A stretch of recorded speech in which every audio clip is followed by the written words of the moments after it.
Hello beautiful people, and welcome to today's vlog. I hope you guys are having a beautiful week so far. I know I am. God is good. I wanted to do a video a little bit different today. I'm gonna kind of throw in some chit chat, sit with me type video throughout the month. So this one is gonna be talking about parenthood. You are a first-time parent, first-time mom, first-time pregnant. Like, I am here to answer questions that a lot of people don't say out loud. So let's go ahead and get into the video. So I went ahead and accumulated some questions I've gotten off ChatGPT because obviously I didn't put any questions up. So these are pretty much questions that they found online that a lot of parents, new parents ask, a lot of parents, pregnant women ask when it's their first time around. Is it normal? Is it not normal? Those type of things. So let's go ahead and get into question one. Why does nobody talk about how mentally overwhelming early pregnancy is? So when women become pregnant, they don't think that this is going to affect them mentally. They only think that this is going to affect them physically, and that is not true. Whether you have acknowledged the fact that it's affected you mentally, it kind of has. In some way, shape, or form, it will, some more than others.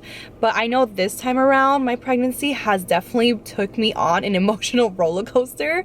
Every single pregnancy is different, but it's 100% okay to not be okay.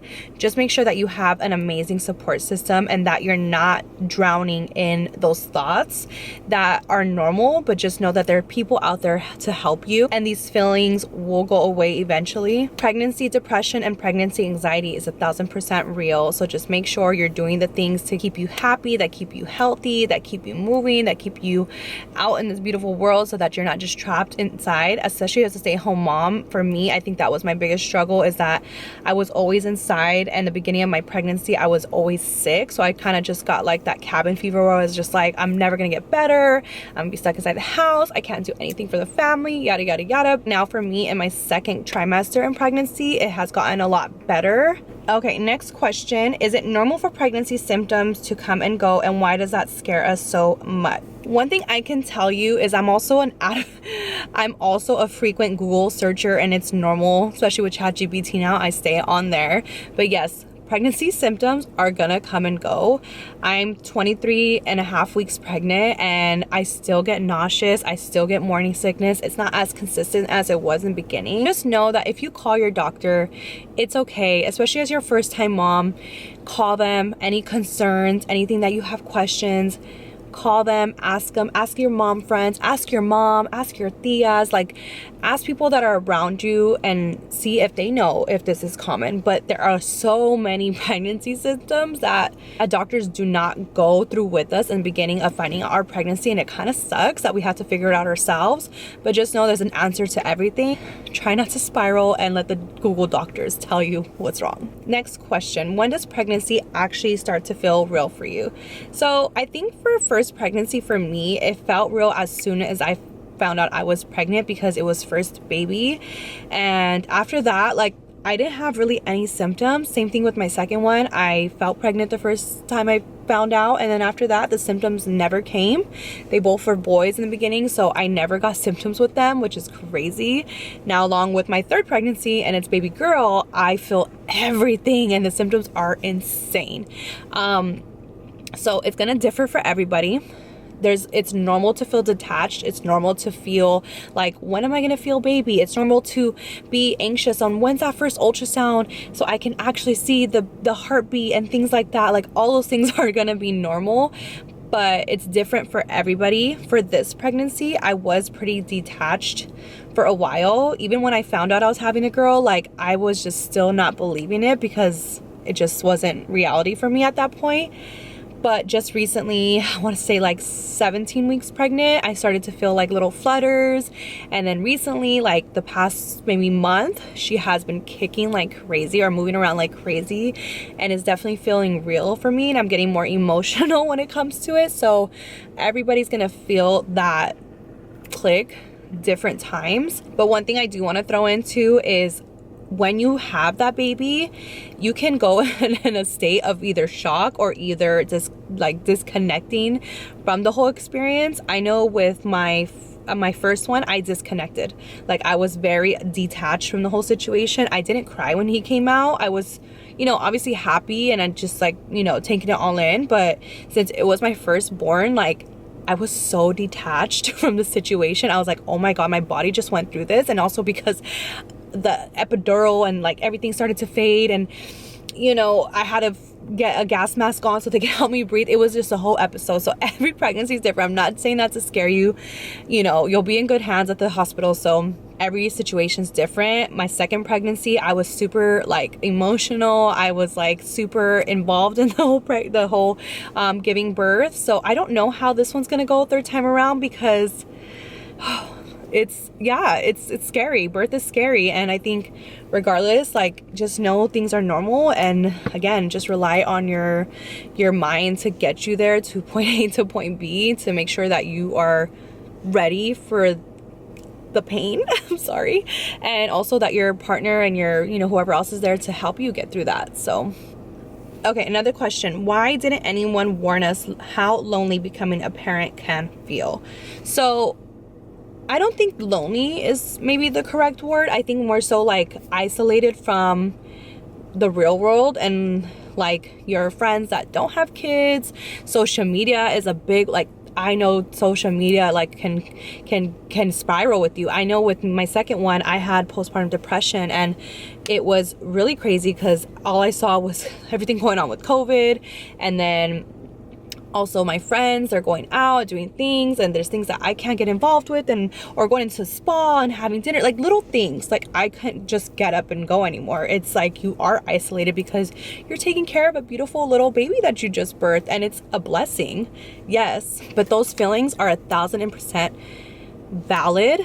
But just know when you have that time, make it for yourself. So if you have somebody helping you around the house, a grandparent, your significant other, your friends, your family, whatever the case is, even if they're like, okay, I'm gonna come and help you watch the baby for 30 minutes, you go, you're outside, get yourself, you know, somewhat put together, put a new outfit on, change out of those burp and throw up clothes, go get some coffee, or go walk around, go walk your dog, like do something that makes you happy every single day. Even if it's just stepping outside and just seeing green, like that really helped me with my second time around pregnancy with postpartum depression and not feeling so isolated. I forced myself to go out more. And I think that not a lot of people talk about postpartum depression and how it feels to feel pretty much isolated. So I know this time around I have the tools, I have the knowledge, I have the support system around me. And that's like mainly things that you need to make sure that your head does not go into a place where you're just like fight or flight. So yeah. Next question. How do you trust yourself as a parent when you feel like you're doing everything wrong?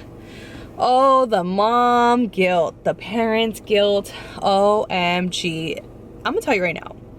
My kids are 7 and 10, about to be 7 and 10, and the mom or parent guilt will never go away. It will never go away. You will just learn how to live with it. You'll learn how to manage it. You'll learn how to, you know, from birth, you're gonna feel like, am I doing this right? To a toddler age, am I, you know, disciplining them correctly for their age? To when they start going to school, like, am I making the right decision? Am I making the right school? Things should I be teaching them? Like, you're always going to question yourself no matter what. So at the end of the day, just know when you question yourself so much, just know you're a great parent. Like, I know for me, when I go on TikTok, go on this talk about being a good parent, this and that, so many people are beautiful, so many people are amazing in the comments saying, you are a good mom, like, look at you worrying about these things. I'm getting emotional talking about it, X, Y, and Z. So just know, like, if you're worrying, you're doing great. You're a great parent. Keep looking for those resources you need. Ask around. But I feel like parenthood should just come naturally to you. And even if you do mess up in the beginning, it's okay. And we need to learn as parents to apologize and find out the right thing to do. And every kid is going to need to be disciplined differently. Every kid's going to need to be loved differently. So I think it's really hard because we learn every year with age. It's not just you're learning how to be a parent for 1 year. No, you're learning how to be a parent through their entire 18 years of life. Even after their 18 years of life, they're still going to need you as your parents. So just know, do the best you can and love your children, be there for them, support them, and yeah, help guide them to be amazing humans. Question: what's something about newborn life that shocked you but no one talks about? Ooh, something that shocked me a newborn phase. I didn't realize how exhausted I was going to be. And it's not true. When people say, sleep when the baby sleeps. How? The house is insanely dirty. You could be taking care of other kids or whatever, you know, the case is. So I definitely think sleep deprivation's one thing. The amount of times that I've fallen asleep feeding the baby like this is uncountable. Definitely sleep deprivation. Newborn phases can put a real huge strain on a relationship. So I think jumping into like relationship newborn phase talk, it's like you have to know your partner before you decide to make a family, because you guys can parent completely different, which is fine, but there might not be a sense of urgency that you want for your child that the other parent is like, "Ah, it'll get done," you know? And also the emotional support system that you're gonna need. So it's just really know your partner and really know that this is the person that I know will go to ends for me and my child, and know that if anything happens, whether it's postpartum depression or postpartum stress, like anxiety, things like that, my partner will be there to help me, literally grab me by the hand and help me. Because at the end of the day, yes, they say, oh, you're gonna get help if you want to get help. Like, I can't help you, you're gonna want the help. I've had that said to me, like, and I get it. Yes, obviously I'm gonna need to want the help to get the help, obviously. But when you're dealing with the hormone changes, when you're dealing with just having a baby, sleep deprivation, being in a new body, like just everything that comes along with it, like you do need someone to hold your hand and get you there. So that was definitely a shock for me. It's pretty much all the questions that I came up with for you guys, so that you guys can get a little more insight when it comes to new parenting, being pregnant for the first time. So I hope I answered some of your questions. If you guys have other questions, please let them know in my comments down below, and I'll go ahead and answer them for you guys. I'm just making multiple videos like this. I love doing these little chit chat, sit down videos with you guys. It gives me more chance to connect with you guys. And a lot of you probably don't know, but at the beginning of my YouTube journey, I was more so mom content. I was more so, you know, everyday vlogs. So I'm getting back into the swing of things. I'm really happy the way things are going. So make sure you guys also follow me on TikTok. I love you guys so much. Thank you so much for watching, and I'll see you on the next one.